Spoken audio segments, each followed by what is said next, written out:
심리학 용어 중에 반엄 효과라는 것이 있습니다.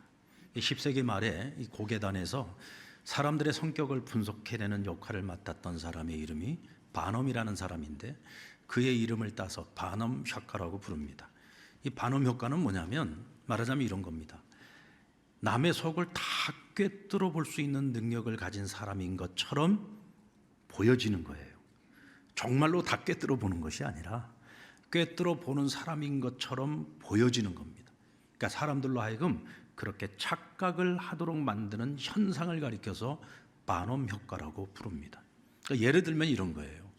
어떤 사람이 점쟁이에게 점을 치러 가요. 한 아줌마가 딱 들어오는데 점쟁이가 보고 이렇게 얘기를 합니다.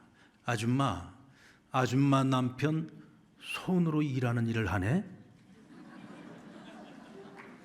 손 쓰는 일을 하네? 이러고 얘기를 합니다.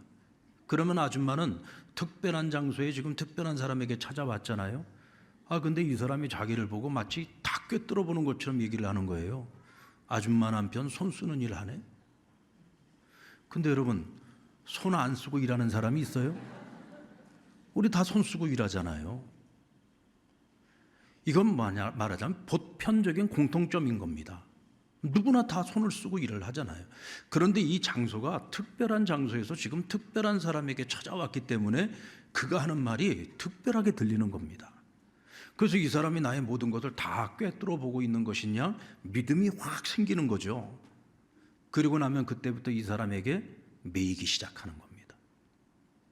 자, 이것이 부정적인 예라고 한다면 꼭 부정적인 예만 있는 건 아니죠. 긍정적인 예도 있습니다.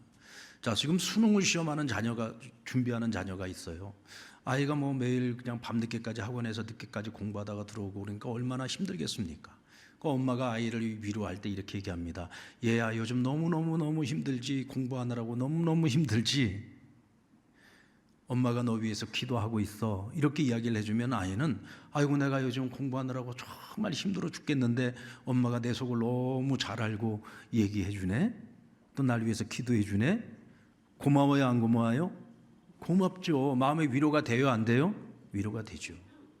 직장 다니는 남편에게 여보 요즘 회사 생활 너무 힘들죠. 스트레스 받고 너무 힘들죠. 내가 요즘 당신 위해서 기도 많이 하고 있어요. 이렇게 얘기를 해주면은 남편이 어떻게 받아들여요? 아니, 내가 요즘 회사 생활하면서 힘든 거 우리 아내가 다 꿰뚫어 보고 있네? 날 위해서 기도해 준다네? 이거 위로가 돼요, 안 돼요? 위로되지요. 사실은 다 꿰뚫어 보고 있어서가 아니잖아요. 아니, 아이가 수능 준비하고 있으면은 공부하느라고 힘이 들어야 안 들어요? 힘들죠. 아이가 힘든 거 알고 위로해 주는 거지만, 그러나 듣는 입장에서는 내 힘든 거 다 알고 나를 위로해 준다고 생각을 하니까 그게 큰 위로가 되는 겁니다. 직장 생활하면서 힘 안 드는 사람이 있어요, 없어요? 다 힘들죠. 그러나 아내가 그렇게 진솔하게 이야기할 때 남편은 정말 내가 힘든 거 다 알고 다 꿰뚫어 보고 날 위해서 이렇게 기도하고 있구나 생각을 하면 그게 위로가 되는 겁니다. 그러니까 어떻게 보면은 이런 반엄 효과라고 하는 것도 어떻게 사용하느냐에 따라서, 누가 이것을 사용하느냐에 따라서 긍정적인 효과도 있고 부정적인 효과도 있을 수 있는 것이죠.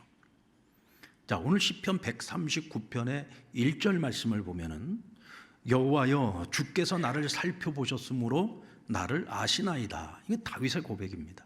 이 시편 139편은 다윗의 시편인데 오늘 아예 그냥 첫 번째 1절부터 이렇게 고백을 하는 거예요.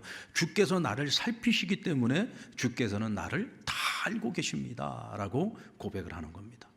여러분, 이게 반엄 효과예요, 아니에요? 이게 반엄 효과예요, 아니에요? 이건 여러분, 반엄 효과와는 정반대되는 겁니다. 모르면서 아는 척하는 거하고 내가 알고 있어서 너무나도 확신에 차서 하나님은 나를 살피시고 하나님 나의 모든 것을 알고 계십니다라는 믿음과 확신을 갖고 하는 말과는 다른 거죠. 여러분, 하나님께서 우리를 살피세요, 안 살피세요? 살피시죠. 오늘 우리에게도 그 믿음이 있잖아요. 하나님께서 우리에 대해서 아세요, 모르세요? 아시죠. 우리 그 믿음, 그 확신 가지고 하나님을 섬기는 거 아닙니까? 오늘 반음 효과는 완전히 다른 거예요. 모르면서 그냥 아는 것처럼 해서 그 사람의 마음을, 심리를 얻는 것하고 이건 완전히 차원이 다른 겁니다. 주께서 나를 살피심으로 나를 아신다. 여러분, 하나님께서 우리를 왜 살피십니까? 부모가 자녀를 왜 살핍니까? 아내가 남편을 왜 살펴요? 사랑하니까 살피는 거 아닙니까? 내게 너무나도 소중하니까 살피는 거 아니에요? 남편이 회사 갔다 왔는데 너무 어깨가 축 처져 있고 얼굴에 근심이 가득해요. 그러면 아내가 참 물어보기도 어렵잖아요. 대체 무슨 일이 있지? 대체 무슨 일이 있어서 저렇게 얼굴이 어둡지?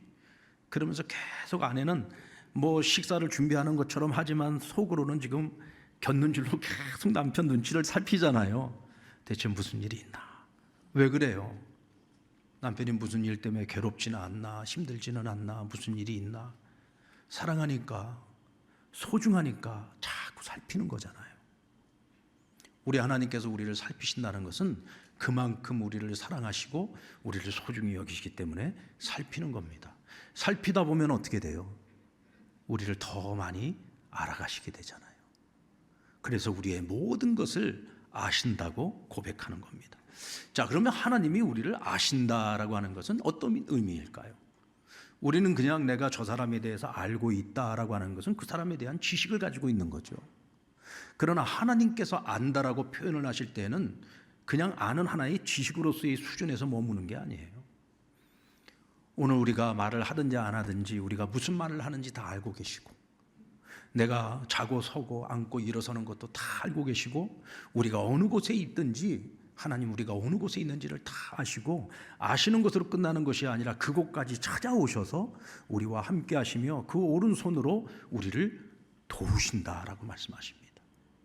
여러분, 하나님이 아신다는 것은 우리의 상황과 형편과 처지를 아시고 내 마음의 모든 상태까지 다 알고 계셔서 우리를 그냥 못 본 채 하시는 것이 아니라 우리를 도우시고 책임지신다는 것을 의미하는 것입니다. 시편 139편은요 모든 시편 중에 멸류관이라고 이야기를 합니다. 이 시편 가운데에서 다윗의 시가 73편의 시가 들어가 있는데, 이제 그 중에서도 하나님이 어떤 분이신지를 가장 정확하고 명확하게 노래하고 있는 시가 바로 이 시편 139편입니다. 다윗은 하나님이 나를 아는 것만큼이나 다윗도 누구보다 하나님을 잘 아는 사람이에요. 왜 다윗이 하나님을 잘 압니까? 다윗도 하나님을 살핍니다. 내 인생에, 내 삶 속에 함께 하신 하나님이 어떤 분이신지를 늘 살피기 때문에 하나님이 어떤 분이신지를 누구보다 잘 아는 거예요. 내게 하나님이 누구보다 소중하기 때문에 하나님을 살피고 하나님을 잘 아는 겁니다. 그래서 오늘 다윗은 하나님은 이런 분이십니다 라고 고백할 수 있는 것이죠. 자, 오늘 다윗은 이 시편 139편에서 하나님을 이렇게 고백합니다. 하나님은 모든 것을 아시는 분입니다. 하나님은 무소부지하셔서 어느 곳이든지 편재하시는 분이십니다. 내가 하늘 꼭대기에 있든지 아니면은 저기 지옥 수월 깊은 곳까지 가서 내가 자리를 펴고 있든지, 아니면 내가 저기 저 바다 끝까지 가서 내가 숨으려고 한다 할지라도 하나님 내가 어디 있는 곳이, 내가 어디 있는지를 기가 막히게 아시고 찾아오셔서 그곳에 나와 함께 하시고 그 오른손으로 나를 도우시는 분이시다. 그리고 하나님은 나를 창조하셨다. 이 세상의 모든 것을 창조하신 그 하나님이 오늘 나를 창조하셨다는 거예요. 여러분, 하나님이 이런 분이십니다 라고 고백을 하고 있는데, 바로 그 하나님이 누구의 하나님이에요? 나의 하나님이란 나의 하나님. 세상에 모르는 것이 없이 모든 것을 다 알고 계시는 그 하나님이 나 다윗의 하나님이라는 거예요. 모든 것에 편재하시고 무소부지하신 그 하나님이 나의 하나님, 다윗의 하나님이라는 것입니다. 이 세상 천지 만물을 창조하시고 역사를 주관하시는 그 하나님이 나의 하나님이라는 것입니다. 여러분들 지금 이 얘기를 듣는데 가슴이 좀 뛰어요, 안 뛰어요? 아이고 뭐 그런가 보다. 내가 뭐라고?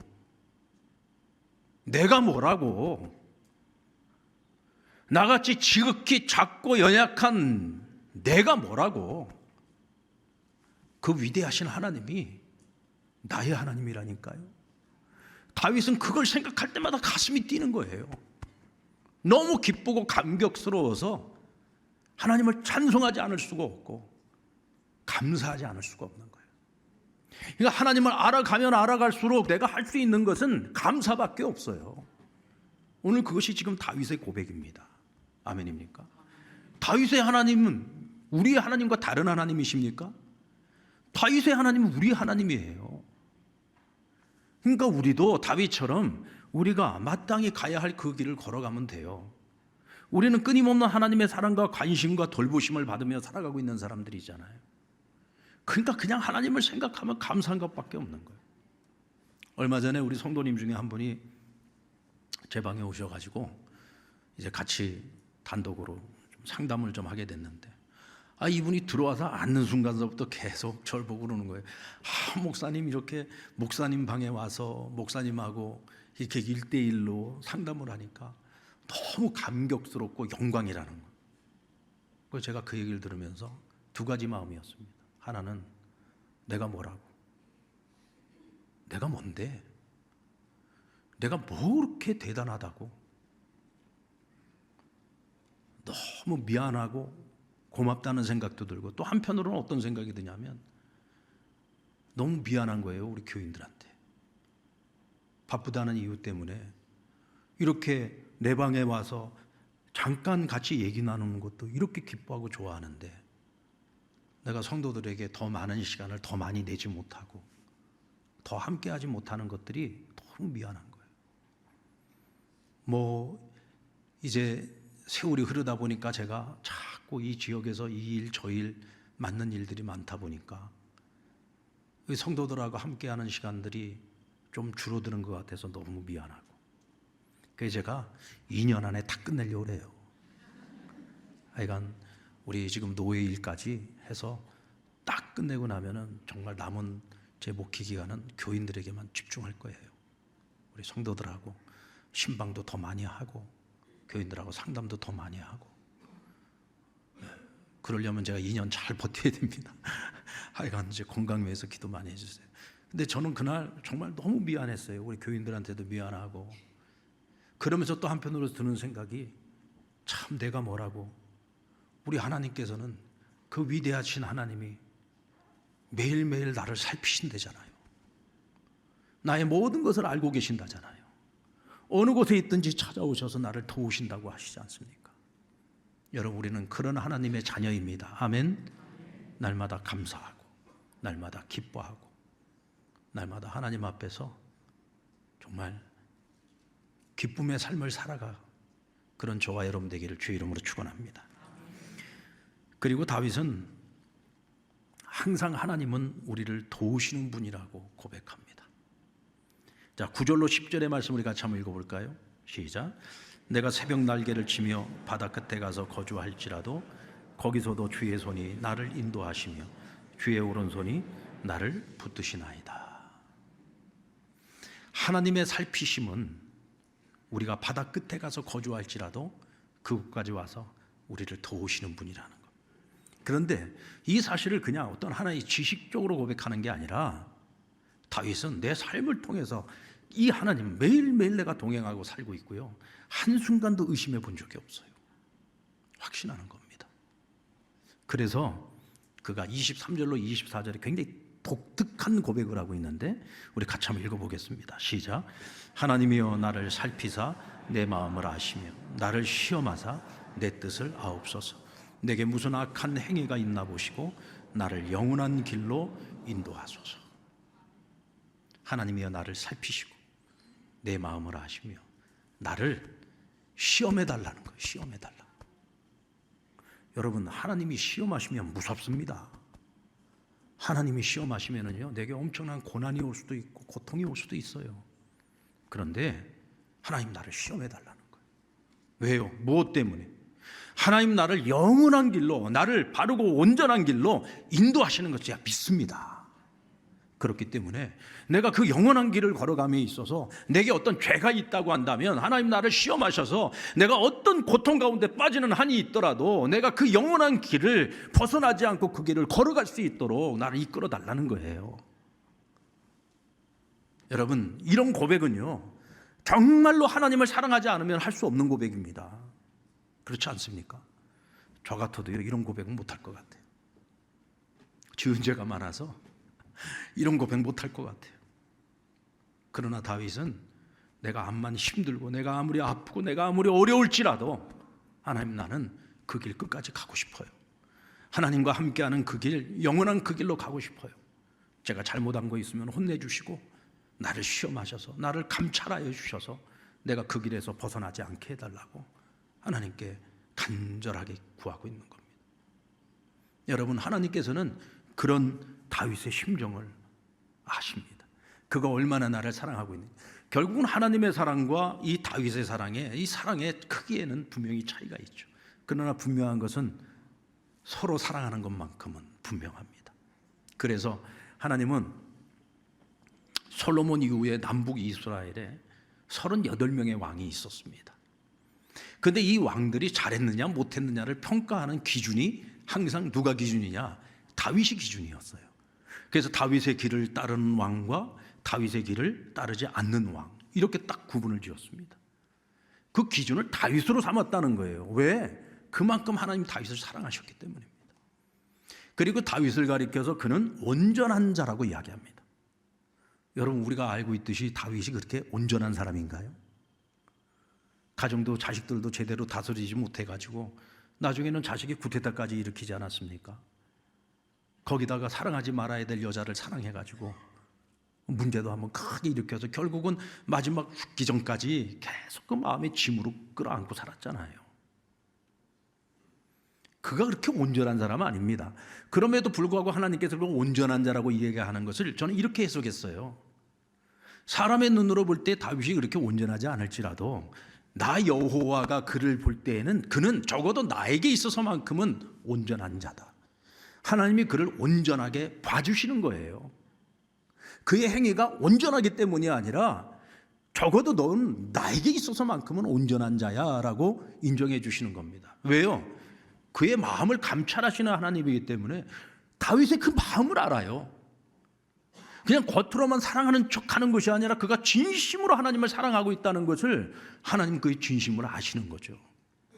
그러므로 그를 온전하다고 인정해 주시는 겁니다.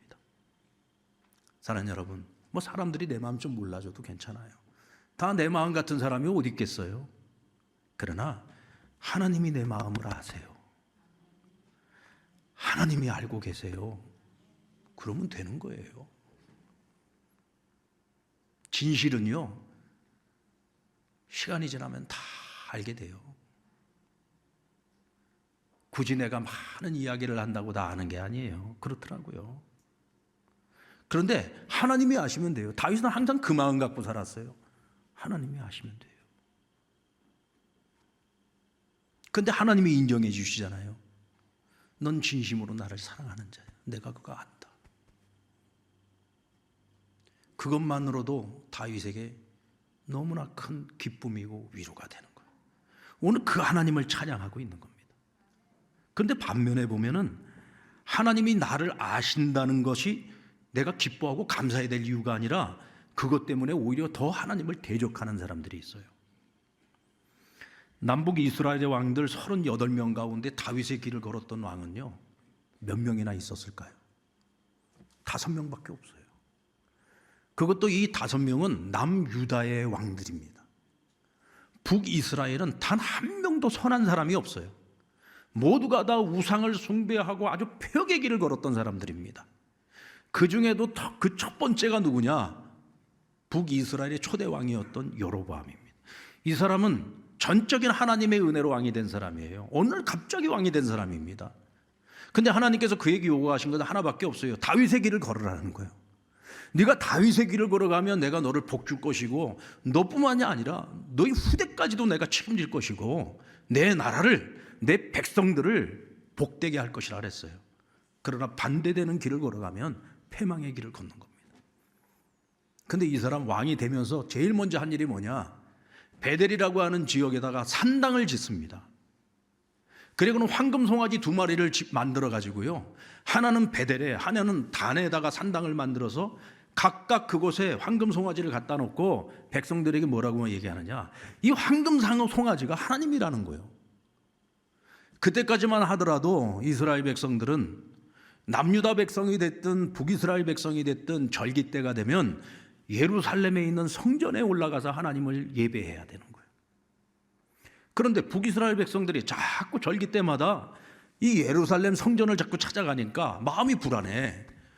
이러다가 이 북이스라엘 백성들이 저 남유다의 르호보암에게로 그 마음을 빼앗기는 것은 아닌가, 이게 두렵고 걱정이 되는 거예요. 그러니까 황금 송아지 만들어지 이게 하나님이다, 산당에다가 그것을 모셔놓고 이제부터 저 멀리까지 갈 필요 없다, 가까운 곳에 가서 제사 드려라. 겉으로 보여지는 것은 백성들의 편리를 위한 것처럼 보이지만 결국은 뭐예요? 정치적인 욕망 때문이에요. 하나님이 그 마음을 모르십니까? 그 마음 다 꿰뚫어 보는 거죠. 그래서 하나님이 선지자 한 사람을 말씀을 주어 그에게 보냅니다. 그리고서 열왕기상 13장 2절에 보면 이렇게 말씀을 전합니다. 다윗의 집에 요시아라 이름하는 아들을 낳으리니 그가 내 위에 분향하는 산당 제사장을 내 위에서 제물로 바칠 것이요 또 사람의 뼈를 내 위에 사를 것이다. 근데 여러분, 이 예언이 나중에 그대로 성취됩니다.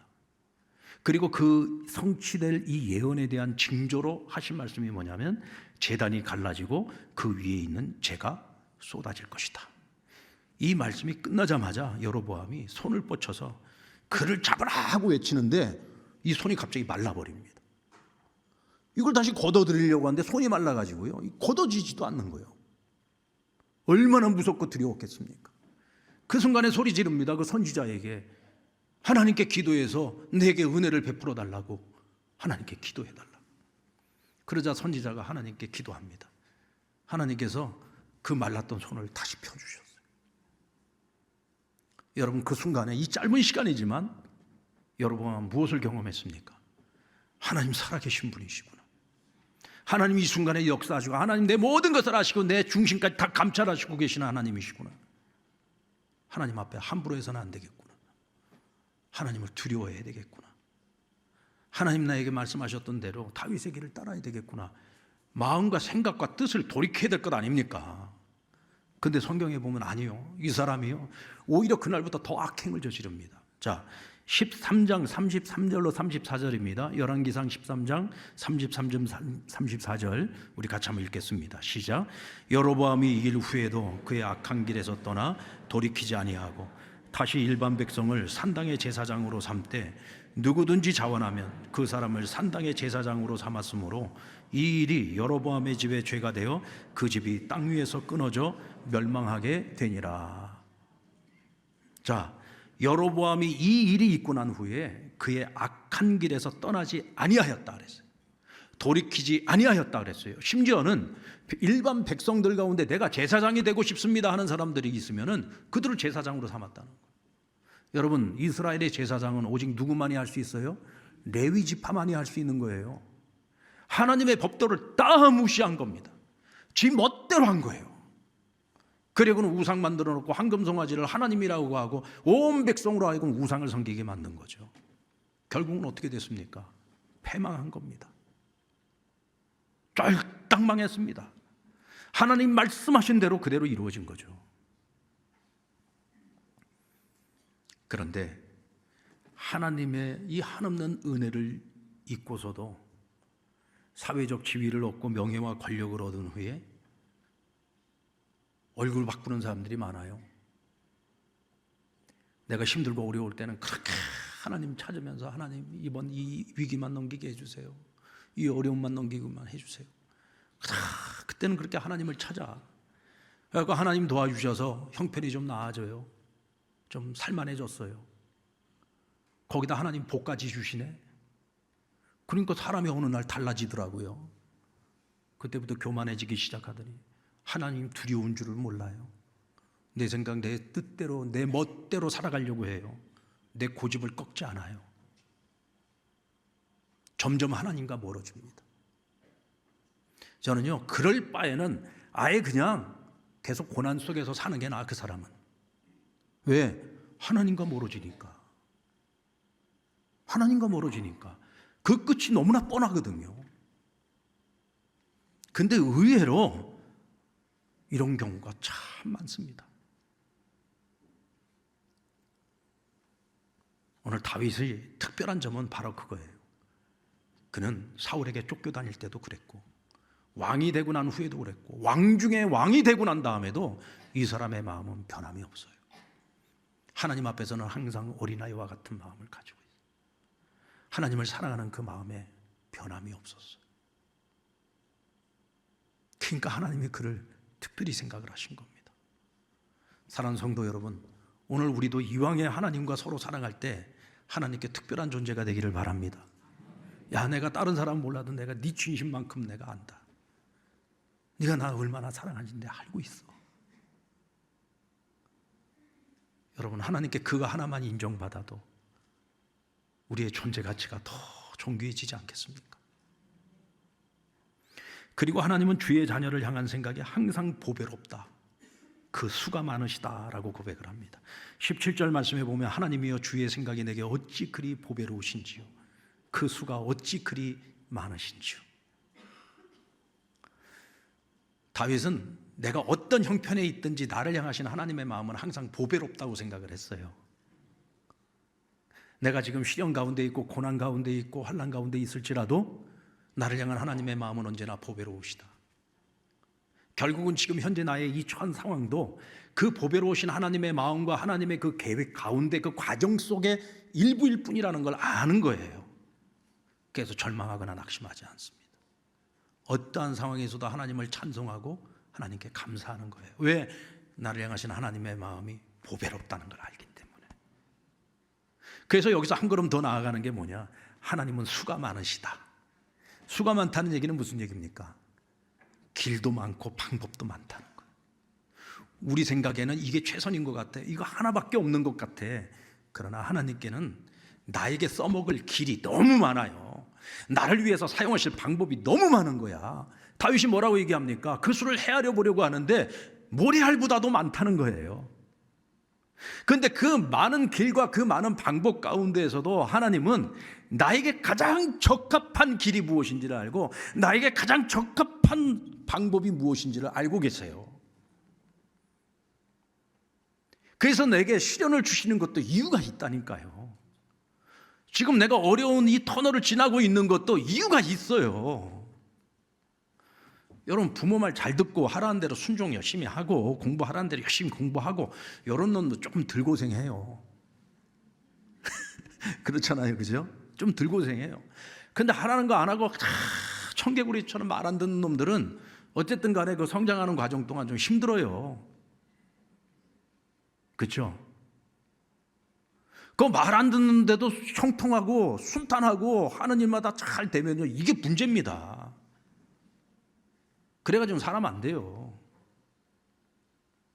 어려움도 당해보고 고난도 당해보고 시련도 당해보고 그래야 정신 차리고 철이 들고 어른이 되는 거죠.